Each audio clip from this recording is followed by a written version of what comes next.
ప్రజల ఆశల మీద నీళ్లు చల్లేదిగా ఉంది. ఏ ఒక్క వర్గానికి కూడా ఒక స్పష్టమైన హామీ లేదు. రాష్ట్ర రైతులను పొగుడుతున్నట్టుగానే పొగుడుతూ వెన్నుపోటు పొడిచింది ఈ ప్రభుత్వం. ఖచ్చితంగా స్పష్టంగా వాళ్ళ వైఖరి చెప్పినారు. గతంలో ఇచ్చిన మాదిరిగా కాకుండా రైతు బంధులో, రైతు భరోసా పేరిట వేసే పథకంలో అనేక ఆంక్షలు పెట్టబోతున్నట్టుగా ప్రత్యక్షంగా చెప్పి రైతులకు ఆల్రెడీ మోసం చేశారు. బడ్జెట్లో వాళ్ళ నైజాం కూడా స్పష్టంగా బయటపడింది. గత ప్రభుత్వం అన్ని రాష్ట్రంలోని అన్ని వర్గాల సంక్షేమాన్ని, వాళ్ళ ఆర్థికాభివృద్ధిని కాంక్షించి అనేక పథకాలు ప్రవేశపెట్టడం జరిగింది.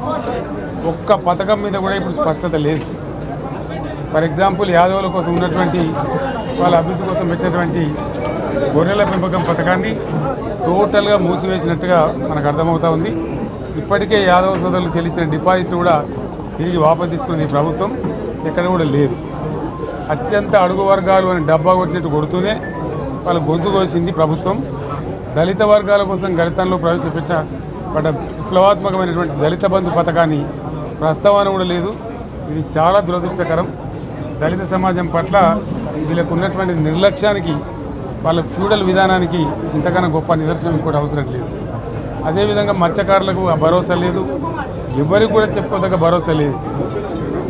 ఇందులో విశేషం హైలైట్ ఏంటంటే ఆర్థిక మంత్రి ప్రతి మాటను ఒత్తి ఆ డబ్బు వచ్చినప్పుడు అదేందుకు పెద్ద మహాప్రపంచ విజయంలాగా ఒత్తి చెప్పడం తప్ప కొత్తది ఏమీ లేదు. ఒత్తి పలుకులు పలకడం తప్ప కొత్తగా చెప్పింది ఏమీ లేదు. ఏ ఒక్క కొత్త సంక్షేమ పథకం కానీ ఏది కూడా లేదు. మహిళల పట్ల కూడా చాలా స్పష్టంగా చెప్పాల్సిన అవసరం ఉండేది. కానీ వాళ్ళు మేము 1,00,000 కోట్లతో అన్ని రుణాలు, ఆ రుణాలు వీలేదో ఇస్తున్నట్టుగా అది ఆల్రెడీ ఉన్న స్కీమే, నథింగ్ న్యూ అబౌట్ ఇట్, ఏమి లేదు. వెరసి ఇష్యూ యాజ్ ఏ హోల్. దురదృష్టం ఏంటంటే, చాలా బ్యాడ్ లక్ ఏంటంటే, మేము కూడా ప్రభుత్వం ఏర్పడిన తర్వాత కనీసం ఒక 6 మాసాల సమయం వాళ్ళకి ఇవ్వాలని మేము అనుకున్నాం. నేను కూడా శాసనసభకు పెద్దగా రాలేదు. కానీ ఈరోజు బడ్జెట్ చూస్తే ఏ ఒక్క పాలసీ ఫార్ములేషన్ జరగలేదు. రాష్ట్రానికి సంబంధించినటువంటి ఏ ఒక్క విషయంలో కూడా ఈ అర్బక ప్రభుత్వం ఇప్పటి వరకు పాలసీ ఫార్ములేషనే చేసినట్టుగా కనపడతలేదు. వ్యవసాయం ఉంది, మాకు స్పష్టమైన అవగాహన ఉండే ఈ రాష్ట్రంలో వ్యవసాయ స్థిరీకరణ జరగాలని మేము 2 పంటలకు కూడా ఇచ్చినాం రైతు బంధు. వీళ్ళు ఎగ్గొడతామని చెప్తా ఉన్నారు. మేమేదో రైతులకు ఇచ్చిన డబ్బును దాన్ని పాడు చేసినాము, చెడగొట్టినాము, దుర్వినియోగం చేసామన్న పద్ధతిలో దురదృష్టకరమైన వ్యాఖ్యలు చేస్తూ ఉన్నారు. అంటే ఇది పూర్తిగా రైతు శత్రు ప్రభుత్వం అనేది తెలుస్తూ ఉంది. ధాన్యం కొనుగోలు చేయలేదు, విద్యుత్ సరఫరా చేయడం లేదు, నీళ్ళు సరఫరా చేయడం లేదు, చాలా ఇబ్బందులు పెడతా ఉన్నారు. ఇంకా రైతు భరోసా, రైతు బంధు గురించి ఇంకా ప్రస్తావనే లేదు. ఎప్పుడేస్తారని మా ఎమ్మెల్యేలు అడిగితే కూడా కనీసం సమాధానం చెప్తలేరు. కాబట్టి రైతులను వంచింది ప్రభుత్వం, వృత్తి కార్మికులను వంచింది.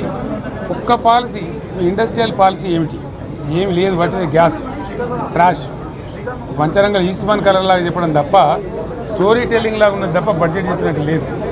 రాష్ట్రంలో వ్యవసాయ పాలసీ ఏమిటి, పారిశ్రామిక పాలసీ ఏమిటి, ఐటీ పాలసీ ఏమిటి, ఇంకా ఇతర అనేక పాలసీలు, పేద వర్గాలకు సంబంధించిన పాలసీ ఏమిటి అనే దాని మీద ఏ ఒక్క దాని మీద కూడా గ్యాసు ట్రాషే తప్ప, చిల్లర మల్లర ప్లాట్ఫామ్ స్పీచ్ లాగా ఉంది తప్ప అది బడ్జెట్ ప్రసంగం లాగా లేదు.